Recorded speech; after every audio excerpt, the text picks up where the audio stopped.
Aujourd'hui, je vous montre la différence entre le style Louis XIV, le style Louis XV et le style Louis XVI à travers ces trois commodes. Sur cette commode d'époque Louis XIV, on remarque dès le premier coup d'œil son style droit, austère et très formel. La façade est particulièrement droite, tout comme les pieds, simple, efficace et sans fioritures.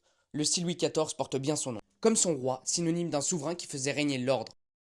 Le style Louis XV, mis en évidence avec cette commode d'époque, présente une grosse différence avec le style précédent, de par le galbe de sa façade, les pieds, aussi appelés pieds escargots, et les bronzes, typiques du style Louis XV, avec des motifs en forme de coquille. J'aime souvent comparer les meubles de style Louis XV, et plus encore les commodes tombeaux, à des décors de films de Tim Burton, tout en courbe et avec un côté légèrement tarabiscoté.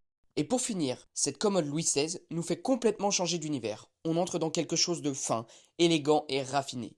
D'ailleurs, le style Louis XVI est particulièrement apprécié en ce moment. Les lignes sont droites et impeccables, l'ensemble est parfaitement équilibré, les pieds fins en fuseau, et est orné de légères cannelures, ces légers creusements verticaux inspirés de l'architecture antique. On retrouve également une petite baguette courant tout le long. Tous ces éléments sont typiques du style Louis XVI.